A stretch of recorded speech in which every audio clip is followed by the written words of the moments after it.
MA final Hindi साहित्य के बच्चों का हार्दिक स्वागत। मैं अलका जैन, राजकीय महाविद्यालय किशनगढ़ से। बच्चों, हमने स्कंदगुप्त नाटक का गत कालांश में चर्चा की थी। 2 दृश्यों पर हमारी बात हो चुकी। तीसरा दृश्य हम आज जो है विश्लेषित करेंगे। तीसरे दृश्य में बताया जाता है कि मात्रगुप्त भावना निमग्न होकर हृदय के रत्नों को एकांकी से लुटा रहे होते हैं। उसी समय मुद्गल आकर उसकी शांति में विघ्न बनता है। तत्पश्चात इन दोनों में भाव भरी भावना का आदान प्रदान होता है। मात्रगुप्त काव्य पक्ष का समर्थन करता है और मुद्गल पेट के पक्ष का। अंत में मुद्गल मात्रगुप्त को जीविका दिलाने का आश्वासन देता है। मात्रगुप्त उसका आभार प्रदर्शित करते हैं। उसके जाने के पश्चात मात्रगुप्त अपनी जन्मभूमि की स्मृति में गीत गुनगुनाता है। तभी कुमारदास का प्रवेश होता है। उन दोनों में सिंहल और कश्मीर के पक्ष का समर्थन के बाद विचार विमर्श होता है और अंत में हिमालय की गोद में विहार करते हुए कश्मीर की ही विजय होती है। कुमारदास धातुसेन मात्रगुप्त का मित्र बन जाता है। वह भारत पर्यटन का उद्देश्य बताते हुए कहते हैं कि मैं अपने बाल सहचर प्रख्यात कीर्ति को देखने, गौतम की पदरस से पवित्र इस भूमि का स्पर्श करने और दर्प से उद्दत गुप्त साम्राज्य के तीसरे प्रहर का सूर्य देखने के लिए भारत आया था। बातों ही बातों में यह स्पष्ट कर देता है कि अब गुप्त साम्राज्य का सूर्य अस्तोन्मुख है, क्योंकि सम्राट ने नारी की अधीनता स्वीकार कर ली है। वह कहता है कि विषय विहल वृद्ध सम्राट तरुणी की आकांक्षाओं के साधन बन रहे हैं। आशा का केंद्र धूप तारा स्वरूप एक युवराज जो है वो स्कंदगुप्त ही हैं। चौथे दृश्य में दिखाया जाता है कि अनंत देवी के सुसज्जित प्रकोष्ठ में जया नाम की एक दासी बात करती हुई दिखाई देती है। वह महारानी से भयानक खेल के रूप में क्रांति का संकेत करती है। उसके चले जाने के पश्चात गुप्त द्वार से नवीन महाबलाधिकृत भट्टार्क अनंत देवी के निकट आते हैं। उसे महादेवी कहकर संबोधित करते हैं और बताते हैं कि राज दरबार में किया गया उसका अपमान भावी विप्लव में सहायक होगा। अनंत देवी उसकी ओर अधिक प्रशंसा करके उसे अपने और भी निकट बना लेती है। अनंत देवी निकट ही होने वाली राज्य क्रांति की ओर भी संकेत करती है। उसी समय षड्यंत्र का एक सदस्य बोध का पालिक प्रपंच बुद्धि का प्रवेश होता है। वह भी इंगितों से क्रांति का कुछ संकेत दे जाता है। भट्टार्क प्रपंच बुद्धि की भयावनी आकृति और डरावनी बातों को सुनकर अनंत देवी के साथ अपने अपमान का प्रतिशोध लेने के लिए षड्यंत्र में सम्मिलित होने के लिए प्रतिशुद्ध होता है। अनंत देवी अपनी आंसुओं भरी दयनीय दशा को भट्टार्क के सम्मुख रखकर उसे और अधिक अनुकूल बनाने की लीला करती है।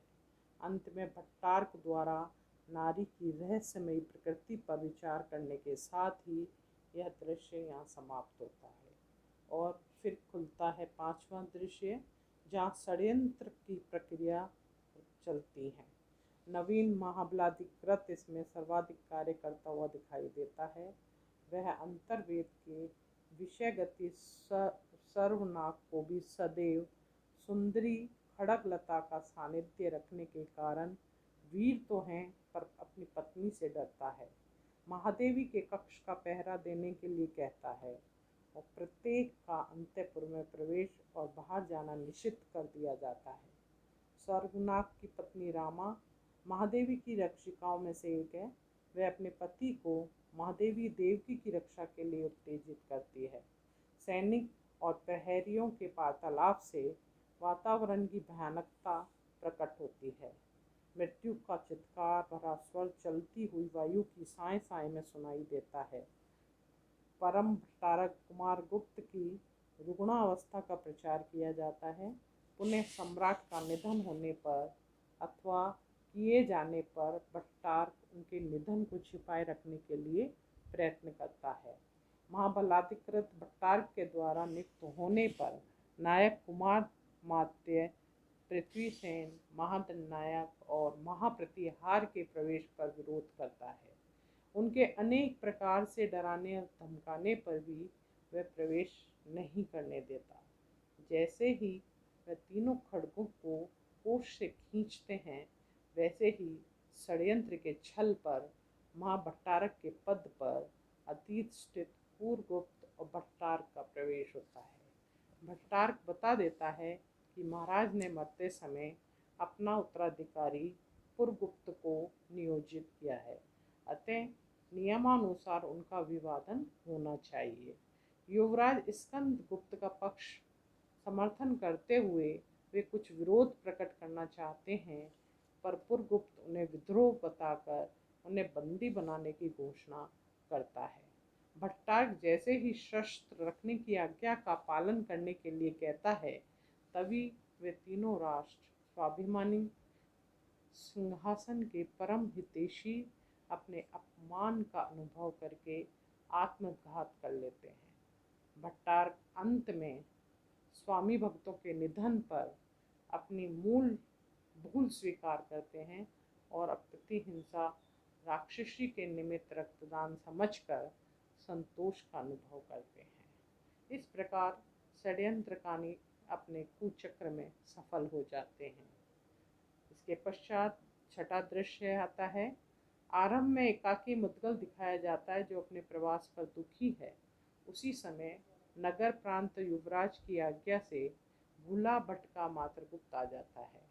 मनोविनोद के लिए मातृगुप्त वेश में बदलकर मुद्गल को परेशान करता है।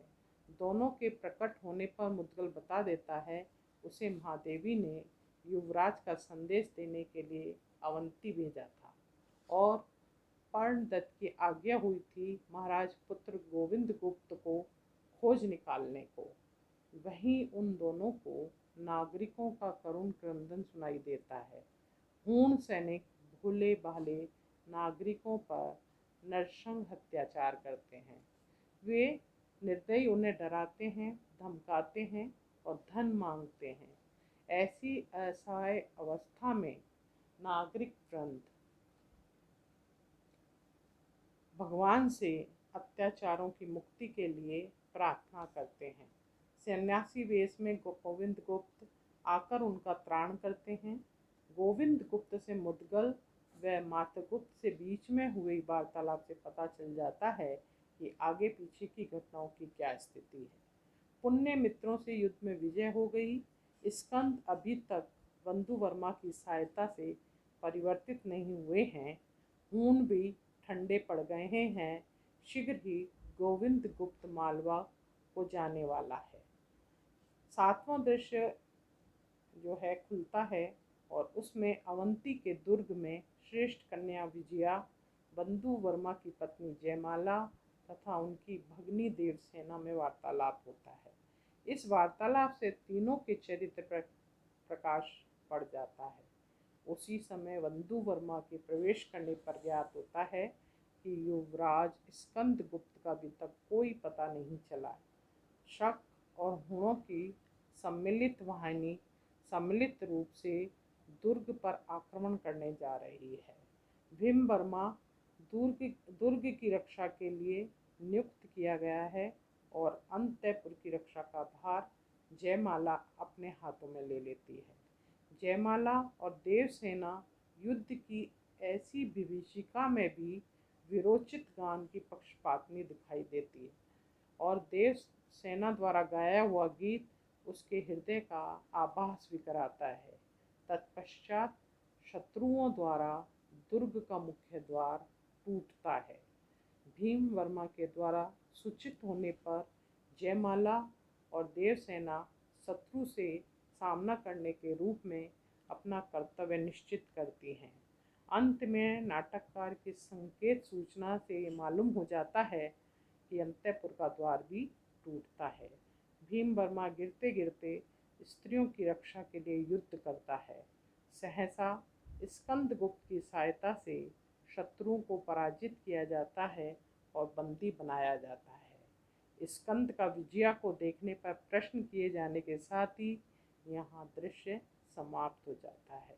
तो बच्चों, ये प्रथम अंक के 7 दृश्य थे जिसके माध्यम से हमें स्कंदगुप्त और उज्जैनी साम्राज्य के सारी स्थितियों का, साथ ही इस स्कंदगुप्त के सभी पात्रों का जो है हमें परिचय मिलता है।